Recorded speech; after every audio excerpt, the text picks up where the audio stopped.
Hello, students. This brief period of instruction is going to be a review of the 1 repetition max, the 1 rep max test, also seen as 1RM. Now, what is the 1 rep max test? What is it? Well, number one, you remember it was the first thing that we did, or the first lab, or the first exercise that we did in class. And I use that as sort of an icebreaker. Yes, it is an important fundamental to understand in terms of exercise science or just exercise consumerism. But it's a good way to get students in there to kind of break the ice, get comfortable in the space, and the other students. We are no longer in that space, but it is still an important concept when it comes to strength training and exercise science. So what is it?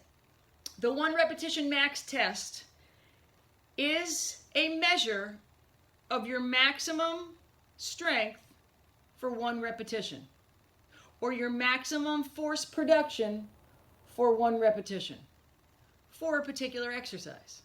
But most important for you to remember, the 1 rep max is a measure of your maximum force production for 1 repetition.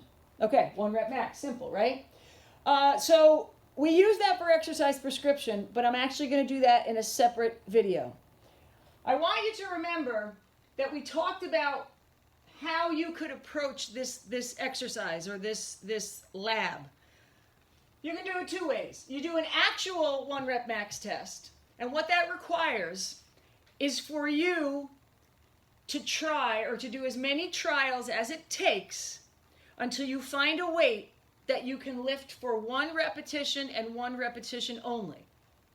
So you would put some weight on first, you would warm up, and then you would guess, whether it's based on experience or you're just figuring. And then you put that weight on the bar, and you lift the weight. And you go 1, now you got 2. If I'm actually trying to find my 1 rep max, then if I can do more than 1, then I stop right there. But that's going to require a lot of energy. That's going to be a lot of weight because you can only lift it once. So you're going to have to take an appropriate amount of rest, 3, 4, 5 minutes. And then based on that trial, you're going to put more weight on, or in some cases less weight. And you're going to try again until you find that weight that you can do 1 time and 1 time only. That can be more time consuming.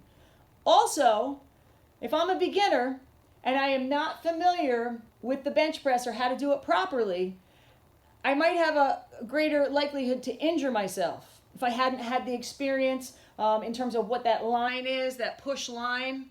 The stabilizers might not be fully trained or activated in order to keep your shoulder stable. So it could potentially lead to injury.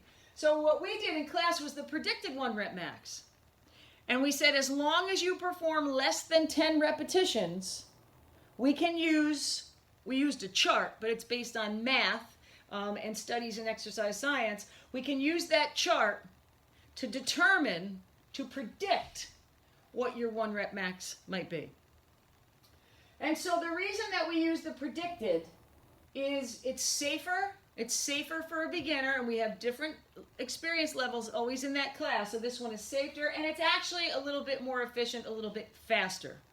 Okay, instead of trying over and over again to hit that 1 repetition weight, as long as you get under 10 repetitions for a particular exercise, remember, as long as you do less than 10, then we can use the chart that's based on math and science and do usually a pretty accurate prediction of what your 1 rep max would be. Okay, so again, the 1 rep max is a measure of your maximum force production for 1 repetition only. We actually were, not to confuse the term, we did the predicted 1 rep max because it's a little bit safer for beginners and it's a little bit faster, so we can get into the real nitty-gritty of the class and of weight training. And again, as long as it's less than 10 repetitions, okay? 1 rep max, there's an actual predicted, we did the predicted, it's a little bit safer and it's a little bit faster.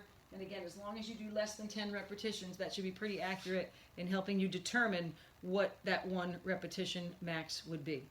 The next lesson will be on how we use that information. I hope you're doing well. I hope you're feeling strong. And I'll talk to you soon.